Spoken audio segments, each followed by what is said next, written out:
Oh, I have some stuff to tell you about Soul Calibur 6. After the stream was turned off, I was able to get some time with one of my best testers here at ATP Enterprises, just tinkering with the game's system. So Char and I were messing around with Reversal Edge, and we came to a couple of interesting conclusions that may or may not be known, but I certainly didn't know about them. So I'm going to try my best to explain it to you, right? Now this has to be one of the most difficult things in a game that I've had to explain. And I've been thinking about how I'm going to explain it, because let me tell you why it's hard to explain. Tons of people have tried to explain it to me. I've watched 5 videos about this feature, and I still don't know how it works, right? So I thought, this must be a pesky feature, you know? It is. Not because it's bad, but because it's very complicated. And it's not complicated in a... You can decide. So let's begin. Oh boy. So let's start with guard impact, because I think these two system mechanics are linked together. Guard impact, and I'm going to assume you've done your homework up until this point. In Soul Calibur 6, there is only forward plus guard. So there is only one type of guard impact, and it beats all levels. So throws, supers, it beats everything, right? So if you fuck up a guard impact and whiff it, your guard gauge goes down.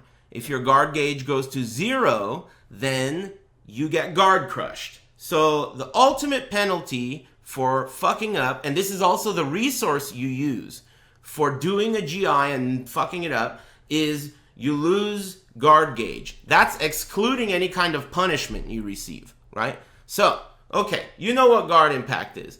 When I hit you with the guard impact, I parry your attack, right? You can't block for a certain amount of time. You cannot block my post-GI. That's what they call it. Post-guard impact. You can't block it. You can only, or at least I thought, re-GI it. Then putting me in the reversed situation. So this is like how Soul Calibur has worked up until this point. Follow along with me. You can do this. So, you know how that works. Re-GI, reversing the tables, right? Okay. Now here's where the new mechanic comes in. The new mechanic, it's done by pressing B plus guard, and it's a focus attack, right? This is called a reversal edge, I think. I hope I'm getting that part right. So this can be done as a post-GI. Did you know that? I didn't know that. So if I GI you, you can't block an AA follow-up, but you can do that. 2 roommates. Best room choosing techs? You can... Shh. I'm thinking. You can do that to re-GI for post-GI. I don't know if you knew that, but I didn't know that. And that means that these two systems are linked. So, you cannot block during a post-GI state. You can only re-GI and reversal edge. Now, reversal edge in itself puts you in that stupid, like it seems, I say stupid because you think it's stupid, because I thought it was stupid. But this rock, paper, scissors thing they have going on in there, it seems very complicated. But in the end, this mechanic is in there for noobs. And let me tell you why. It doesn't really give you anything as far as tactically, right? It puts you into a guessing game. But the guessing game doesn't require any skill or timing. It's just a guessing game, right? That's what guard impact is essentially too. Thank you. Right? Guard impact doesn't give you any reward. It's simply a parry that puts you in a guessing game, right? However, guard impact requires skills, timing, post-GI, you know, there's a mind game there, right? It takes timing. This takes no timing. So it's for noobs. It's very similar to guard impact in concept. But they took out the timing and they replaced it with mind games. The mind games are more interesting than you think, than I thought too. Allow me to get a drink of water.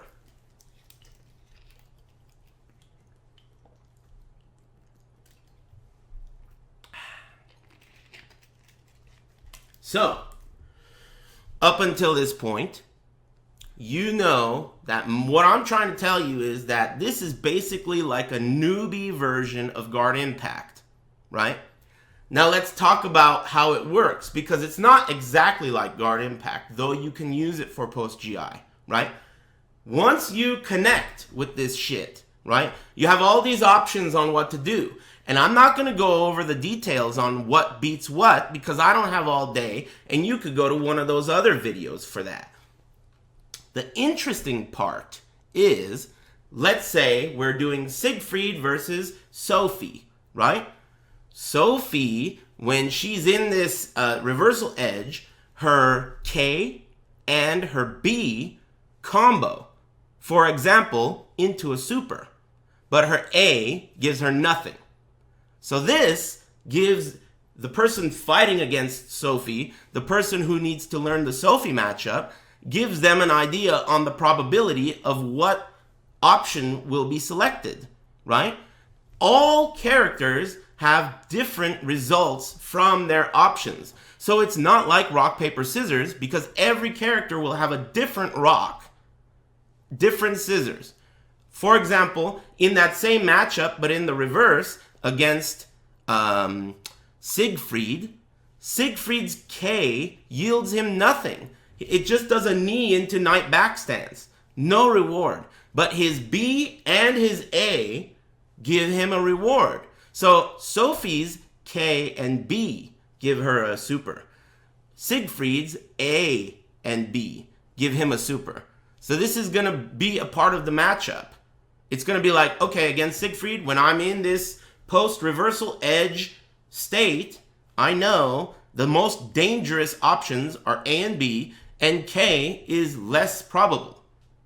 See this concept? Are you picking up what I'm putting down? I know it's complicated, and I know you're stoners, but you gotta remember, this is really not even for you. This is for no pants to turn into some fucking max CPM on YouTube. So just sit there and shut the fuck up and pretend like you know what I'm talking about. Later on YouTube, people will know what I'm talking about. So just keep it down, all right? Anyway, so in conclusion, I think that what the Namcops have done is they've created a new, like, revisioned, new kind of post-GI. It's like post-GI, but for noobs. Basically, you have to focus attack through an attack, connect, and once you connect with it, it's just like Guard Impact. There is no guarantee that the person who initially started this back and forth will win. It's just a mix-up. But the mix-up has no timing. You just do it. Now, I have to say, because we really were looking into this mechanic and we were really using things like reversal edge into the second stage, and then a super animation, and when a super animation kills you, a character pop-off happens afterwards, right?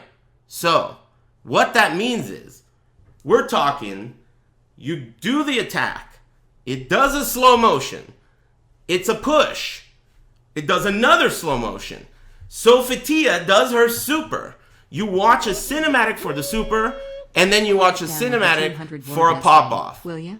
Shh. My point is, the cinematics became absurd. Absurd. It was awful. I'm going to be honest. The cinematics, at the end of that session, when we were both abusing the critical, whatever it's called, reversal edge, when we were abusing that, it was like so much cutscene every round. And if it ended up being like a kill, the extra cutscene at the end was so long. So for a casual and for a fun situation for us, it was funny. We actually were enjoying it. But I think for tournaments, they're going to need to cut that shit. Especially the pop-off at the end. You can't skip it. You can't skip it. So if I'm Siegfried, right? If I'm Siegfried, I do a reversal edge on you. We push. So you saw the whole animation. We push. You see the whole animation again. I hit you with the launcher. I combo with my super. You watch my whole super animation. Sword, ice, all this shit.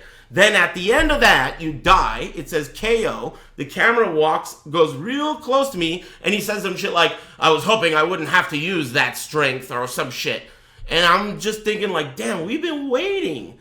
We've been waiting to play the next match. It's like the longest cutscene. It was long. Both of us were laughing our asses off. Like, damn, this is long. If you kill with it, it's super long.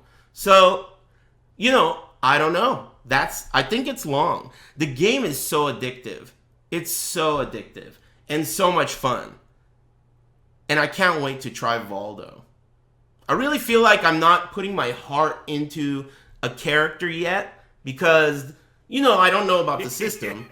So I'm trying to learn about the system. And I'm waiting for Valudo. I hope I like him, but we'll see. Either way, I think if I was to have one complaint about the game right now, it's that potentially the cinematics can last. I wish we timed it. I would guess a minute. I almost feel like it was a minute. Between the push, 2 cinematics, a super, and a pop-off, I don't know. It felt like a minute. Maybe I'm wrong. But it was crazy long. It's funny. We were laughing, dude. We were like, this is crazy. It's taking forever.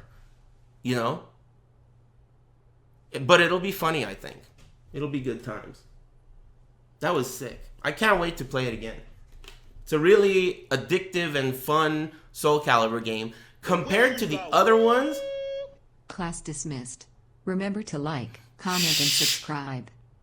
And thanks. I'll thank everybody in a second. Thank you. The last thing I want to say about Soul Calibur 6, right now at least, is that Soul Calibur 3, Soul Calibur 4, and Soul Calibur 5, every single one, when I first played it, I felt like, I could like this, but I gotta get over this, and this. This game, I don't feel that. It's instantly fun. It's instantly fun. It doesn't have that tough pill to swallow. I miss this old shit. It's alright. I like the new stuff, and I think that the stuff I don't like about the new stuff, it's easily masked by how addictive and fun the gameplay is. Anyway. Class dismissed. Hey, Hookfist, thanks again for that crazy generosity yesterday, man. You're out of your mind. And you're also in your mind. Thanks. Let me thank all these people here that were trying to disrupt the class. Oh yeah, cut. No pants. Make it happen.